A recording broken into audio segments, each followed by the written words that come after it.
Morning students. मैं कमलेश व्यास, आपका हिंदी शिक्षक। आज हम पाठ 12 कंचा नामक पाठ पढ़ेंगे।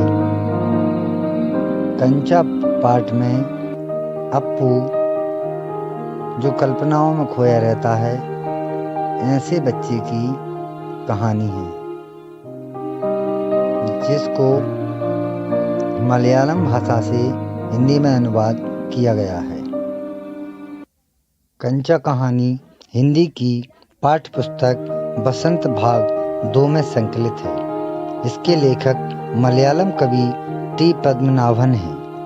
कंचा कहानी मूल रूप से मलयालम भाषा में लिखी गई है। कंधे पर बस्ता लटकाए अप्पू अपने आप में मस्त विद्यालय की ओर जा रहा था।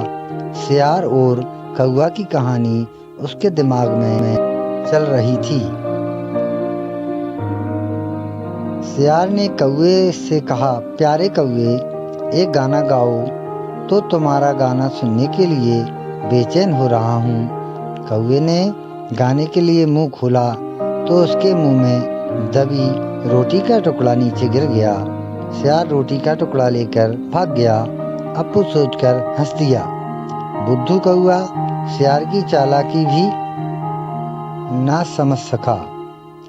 रास्ते में चलते चलते उसने एक दुकान की अलमारी में कांच के बड़े बड़े जार देखे जिनमें चॉकलेट, पेपरमेंट और बिस्कुट थे।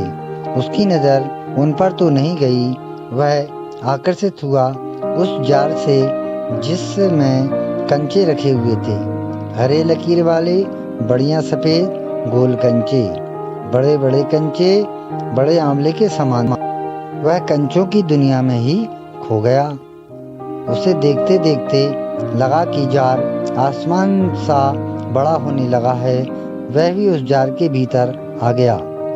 वैसे भी उसे अकेले खेलने की आदत थी, क्योंकि छोटी बहन की मृत्यु के बाद वह अकेला ही खेलता था। जब दुकानदार ने उसे आवाज लगाई, वह चौंक उठा। दुकानदार ने पूछा, क्या कंचे चाहिए? तो उसने नहीं लेना सोचकर सिर हिला दिया। स्कूल की घंटी बजी। वह बस्ता थामे दौड़ पड़ा, क्योंकि उसे मालूम था कि देर से पहुंचने वालों को पिछली बेंच पर बैठना पड़ता है। उस दिन देर से पहुंचने के कारण वह स्वयं ही सबसे पीछे वाली बेंच पर बैठ गया। बेंच पर बैठने पर भी वह सभी मित्रों को देखने लगा कि कौन कहाँ बैठा है।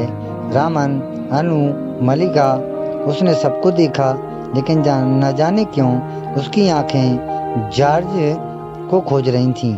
उसका दिमाग तो कंचों में खोया था और उसे पता था कि वह कंचों में जॉर्ज को कोई हरा नहीं सकता। रामन से उसे पता चला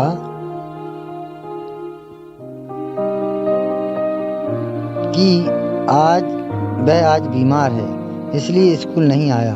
अप्पू ने हड़बड़ी में पुस्तक खोली और जाना कि मास्टर जी रेलगाड़ी का पाठ पढ़ा रहे थे।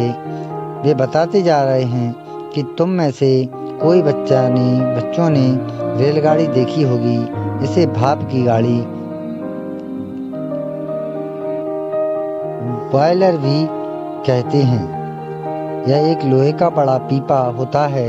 इस तरह से उन्होंने रेलगाड़ी का पाठ पढ़ाया।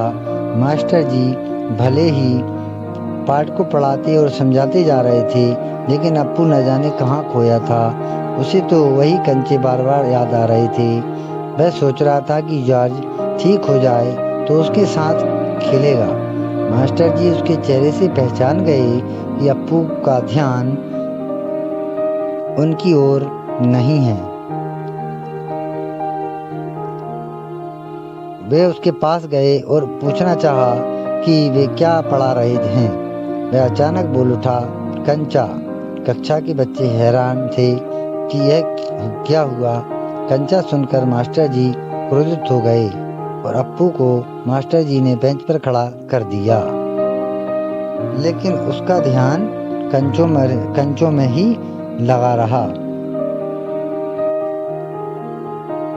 मास्टर जी पूछने लगे, लेकिन अप्पू तो इस सोच में खोया था कि कंचे खरीदें कैसे। क्या जहाज को साथ ले जाने पर दुकानदार कंचे देगा? मास्टर जी ने उससे पूछा, क्या सोच रहे हो? तो उसके मुंह से निकला, पैसे। मास्टर जी ने पूछा, पैसे किसके लिए चाहिए? क्या रेलगाड़ी के लिए? वह बोला, रेलगाड़ी नहीं, कंचा। चपरासी के कक्षा में आने के कारण मास्टर जी ने उसके इस उत्तर का जवाब न दिया। चपरासी ने कक्षा में मास्टर जी को एक फीस का नोटिस दिया। मास्टर जी नोटिस पढ़कर कहने लगे कि जो फीस लाए हैं वे ऑफिस में जमा करवा दें। सब बच्चों के साथ राजन के सचेत करने पर अप्पू भी फीस जमा करवाने जाने लगा।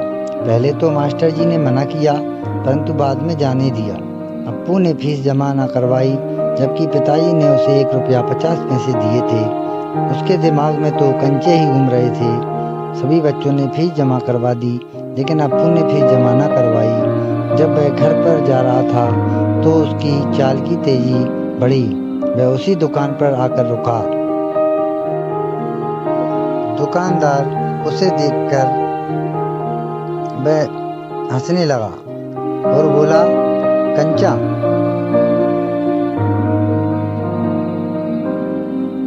चाहिए क्या? कंचा चाहिए? दुकानदार ने अपने आप में यह अंदाजा भी लगा लिया कि सब साथियों से मिलकर ले रहा होगा। दुकानदार से कंचे लेकर कागज की पोटली छाती से चिपकाए आगे बढ़ने लगा। अप्पू अपने कंचे देखने चाहे कि सब में लकीरें हैं या नहीं। पोटली खोलते ही सारे कंचे सड़क पर बिखर गए। वह एक एक कंचे को उठाकर इकट्ठा करने लगा। हथेली भर गई। अब उसने बस्ते में रखना चाहा। अचानक ही सामने से कार आ गई। ड्राइवर को गुस्सा आ रहा था कि अचानक ही उसने रास्ता रोका हुआ है, लेकिन वह हंसकर ड्राइवर को भी कंचा दिखाने लगा तो ड्राइवर को गुस्सा भी उसके प्रति प्रेम में बदल गया। वह आज घर देर से पहुंचा तो माँ कुछ परेशान थी, लेकिन वह खेल खेल में माँ की आंखें बंद कर उसे कंचे दिखाने लगा। माँ ने पूछा कि इतने सारे कंचे कहाँ से लाया? तो उसने सच बताया कि पिताजी द्वारा दिए फीस के पैसों से खरीदे हैं। पहले तो माँ हैरान हुई कि उसने यह क्या किया, लेकिन वह उससे बहुत प्रेम करती थी, उसे कुछ कहना भी नहीं चाहती थी। उसके दिमाग में एक बात घूम रही थी कि कंचे किसके साथ खेलेगा। उसे अपनी मरी हुई बच्ची की याद आ गई और वह रोने लगी। अप्पू को लगा कि माँ को कंचे पसंद नहीं आए। वह कहने लगा, माँ ये कंचे बुरे हैं ना? लेकिन माँ कहने लगी, नहीं अच्छे हैं। वह हंस पड़ा। माँ भी हंस पड़ी। माँ ने उसे गले लगा लिया क्योंकि वह उसे हमेशा खुश देखना चाहती थी। इसलिए माँ ने उसे डांटा नहीं, बल्कि उसे अपने गले से लगा लिया। आंसू से गीले माँ के गाल पर उसने अपना गाल सटा दिया। अब उसके दिल से खुशी झलक रही थी। तो प्रिय विद्यार्थियों, आपने देखा अप्पू का ध्यान कंचों की तरफ था। पढ़ाई में, लिखाई में, सब में कंचू। अप्पू कंचों में ही खोया हुआ था। उसे सभी तरफ कंचे ही कंचे दिखाई दे रहे थे।